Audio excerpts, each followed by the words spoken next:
The Lord said to Samuel, "How long will you grieve for Saul, when I have rejected him as king over Israel? Fill your horn with oil and go. I will send you to Jesse, the Bethlehemite, for I have chosen a king for myself among his sons." But Samuel said, "How can I go? When Saul hears about it, he will kill me." And the Lord said, "Take a heifer from the herd with you and say, 'I have come to sacrifice to the Lord.' You shall invite Jesse to the sacrifice, and I will show you what you shall do after that.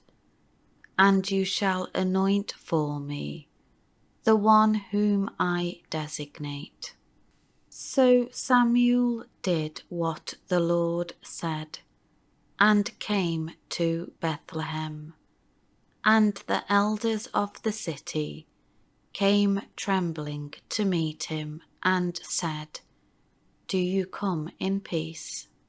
And he said, "In peace. I have come to sacrifice to the Lord. Consecrate yourselves and come with me to the sacrifice." He also consecrated Jesse and his sons and invited them to the sacrifice. So it happened, when they had come, he looked at Eliab the eldest son and thought, "Surely the Lord's anointed is before him." But the Lord said to Samuel, "Do not look at his appearance or at the height of his stature, because I have rejected him. For the Lord sees not as man sees, for man looks at the outward appearance, but the Lord looks at the heart." Then Jesse called Abinadab and had him pass before Samuel. But Samuel said, "The Lord has not chosen this one either."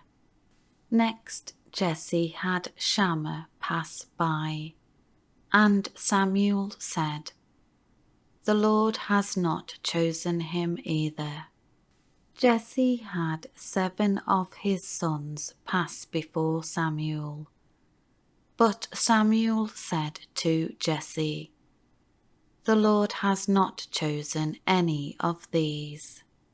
Then Samuel said to Jesse, "Are all your sons here?"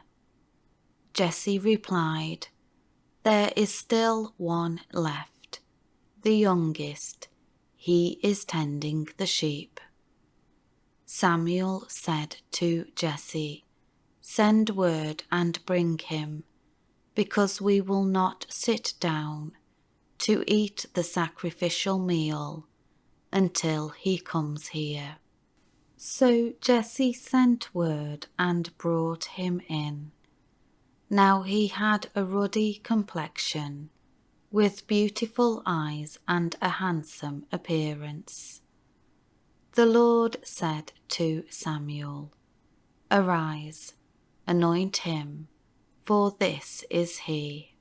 Then Samuel took the horn of oil and anointed David in the presence of his brothers. And the Spirit of the Lord came mightily upon David from that day forward. And Samuel arose and went to Ramah. Now the Spirit of the Lord departed from Saul, and an evil spirit from the Lord tormented and terrified him. Saul's servants said to him, "Behold, an evil spirit from God is tormenting you." let our Lord now command your servants, who are here before you, to find a man who plays skillfully on the harp. And when the evil spirit from God is on you, he shall play the harp with his hand, and you will be well.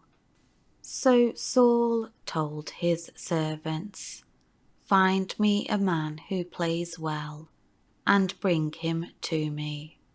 One of the young men said, Behold, I have seen a son of Jesse, the Bethlehemite, who is a skillful musician, a brave and competent man, a warrior, discerning, prudent, eloquent in speech, and a handsome man, and the Lord is with him.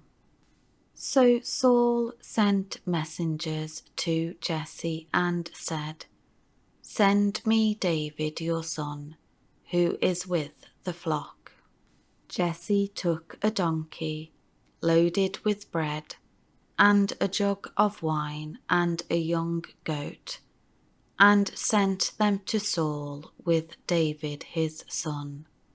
Then David came to Saul and attended him. Saul loved him greatly, and later David became his armor-bearer. Saul sent word to Jesse, saying, Please let David be my attendant, for he has found favor in my sight. So it came about that whenever the evil spirit from God was on Saul, David took a harp and played it with his hand. So Saul would be refreshed and be well, and the evil spirit would leave him.